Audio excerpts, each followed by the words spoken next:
today's TV background is cozy rabbits reading by the fire.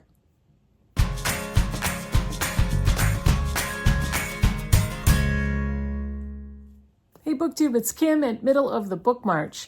Today's video is my results of the Pineiro Project. There were many booktubers and some subscribers and viewers who took part in the Pineiro Project, where we read all of Claudia Pineiro's works translated into English. So we read 7 novels, and this was such a special, heartwarming, intimate, articulate, intelligent group, and it was such a wonderful experience. I will never forget it. I'm going to try to remember everybody because I did not prepare and write everybody down, but I'm going to name all of the people in the Pineiro Project. Pat from Book Chat with Pat, Debs from Rainer Reads Stuff, Angelia from Read and Reread, Roz from Scallydandling About the Books, Jess from Stalking Kafka, Brian from Bookish, Mariandrea from Books and Bocadillos, Jack from Spread Book Joy, Berna from Berna's Bookish Adventures. Oh gosh, who else? There were a few viewers and friends that joined in. Arianne, and I always pronounce your name both ways. Erin. Let's see. Who else? Who am I missing? I think I said Roz. I'm thinking about this. I think I got everybody. Oh, Greg from Another Bibliophile Reads had dipped in and out, depending on the book. And I think that's it. I will list everybody down below. So if I have forgotten you, I am so sorry. And I will see if I did and put your name in text at the bottom of the screen. If I happen to remember that I left anybody out, I will shout out your name later on in the video.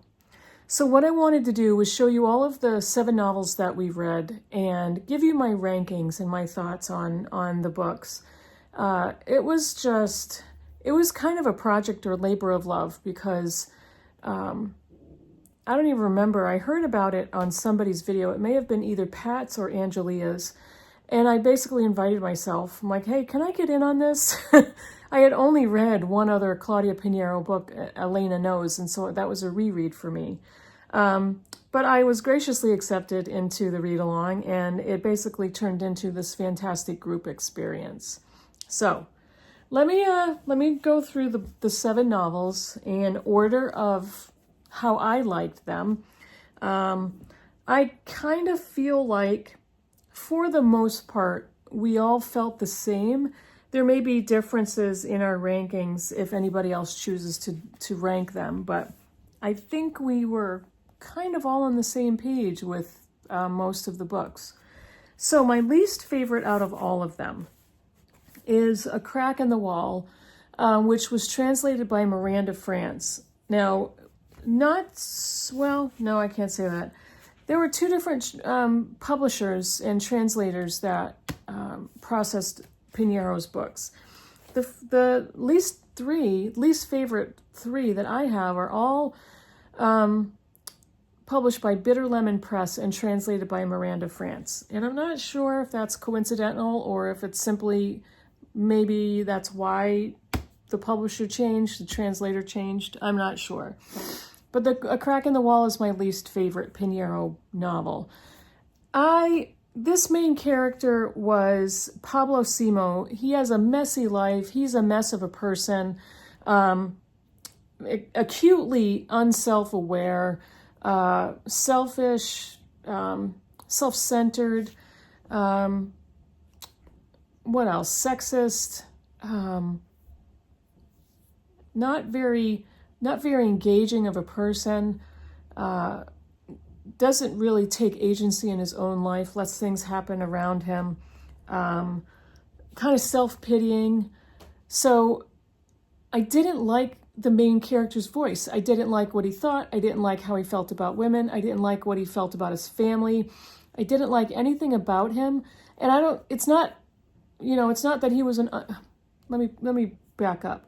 I don't have a problem with unlikable characters, even if they're the main character. But he was just a jerk, and it wasn't about him being unlikable. It was just his character, his lack of character.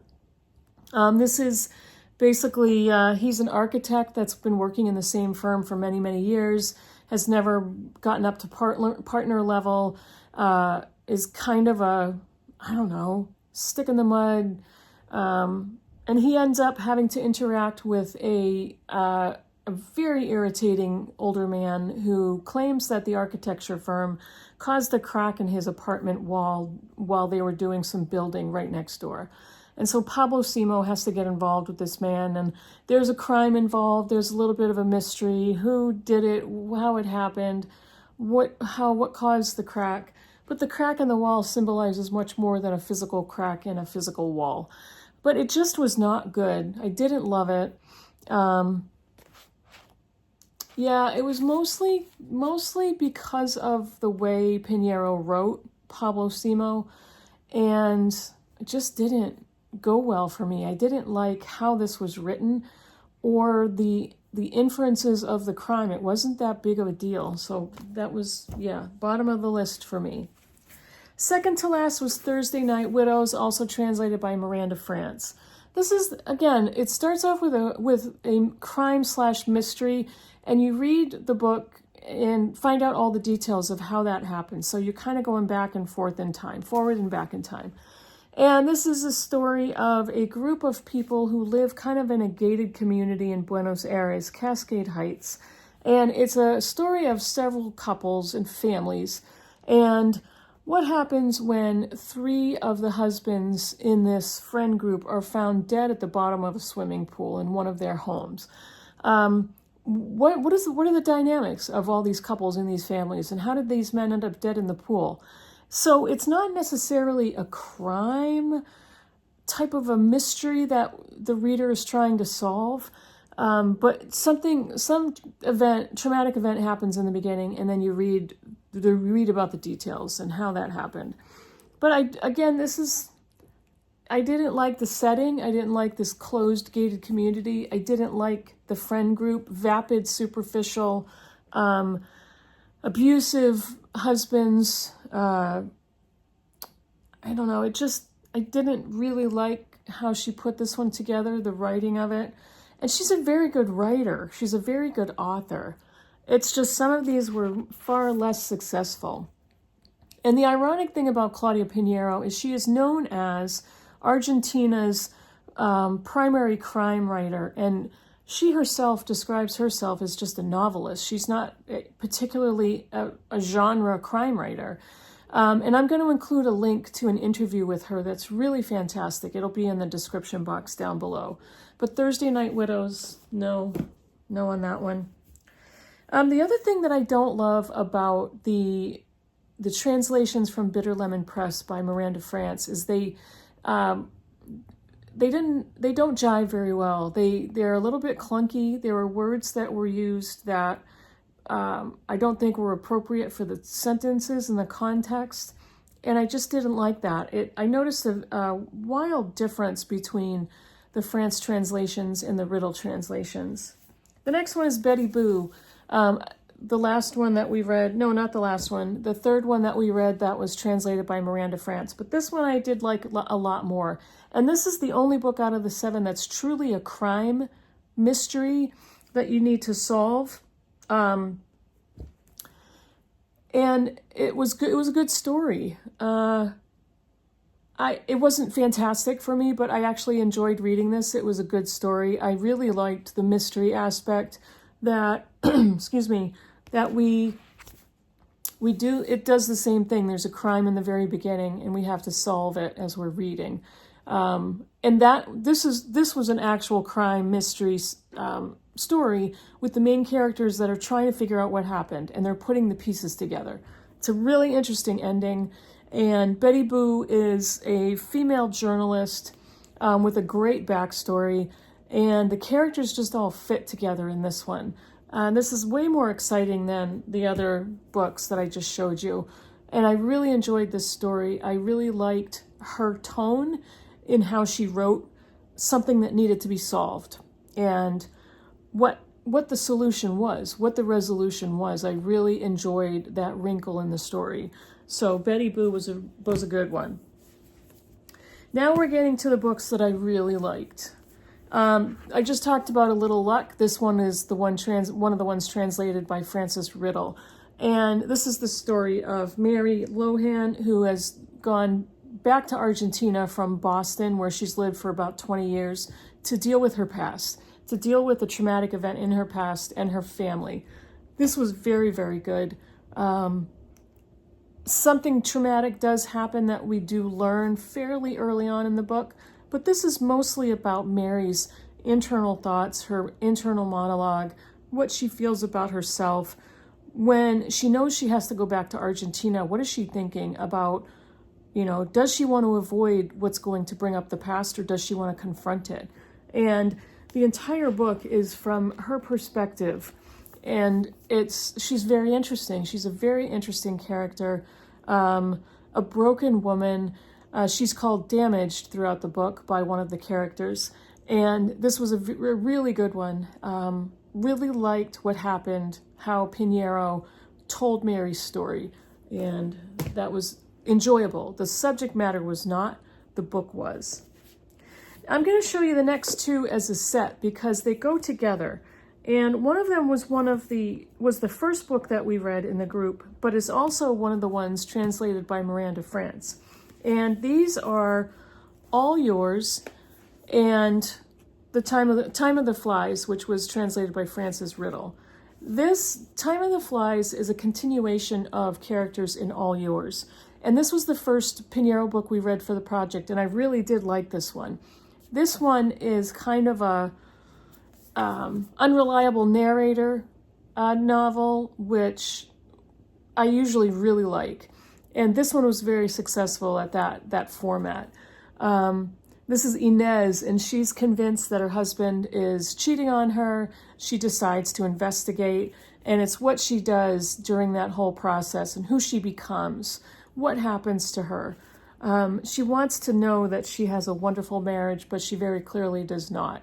And her story, this is a very short one too. This book is less than 200 pages, and it was a breeze to read. This flows into Time of the Flies.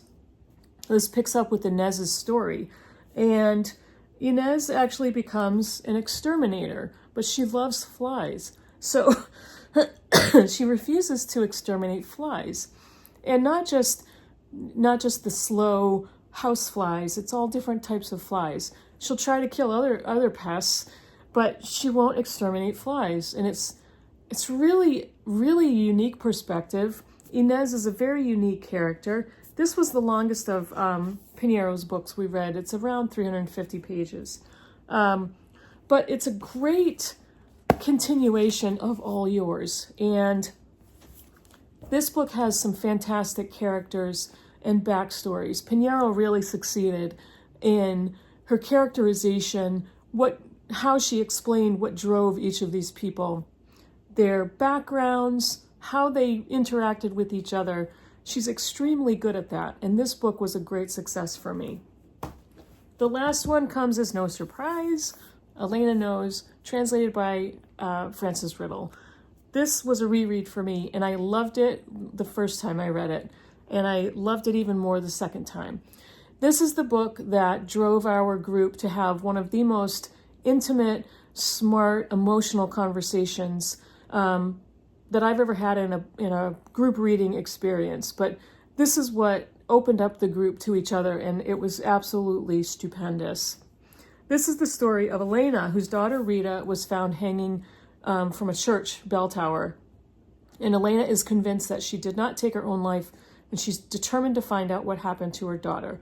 But Elena has a severe form of Parkinson's that makes it impossible for her to physically navigate herself in her surroundings.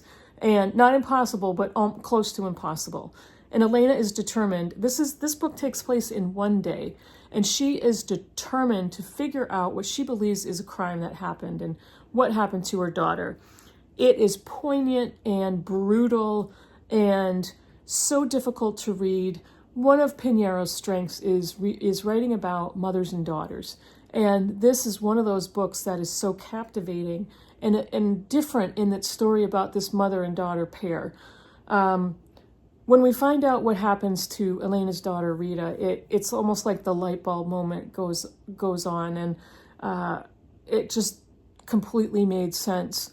It's a very difficult book to read. It's very emotional, very sad, and can obviously crack open a lot of a person's buried feelings about their family, their parent, their mother, their daughter. But it is so wonderful. It is masterfully written. This has got to be, in my opinion, her best work that I've read, and very clearly since I ranked it as #1. So those were the books we read for the Pineiro Project, and I just wanted to thank all of my co-readers that this group contained. I want to thank Pat and Angelia, who were the founders of the Pineiro Project, Debs, Roz, Brian, Jack, Jess, Arianne, Erin, Mariandrea, Greg, everybody who participated. It was wonderful to read with you all, and I look forward to doing it again sometime. Let me know in the comments below what you think about any of these books, if you've read them, and what you thought, and I will see you all in the next video. Bye, everybody.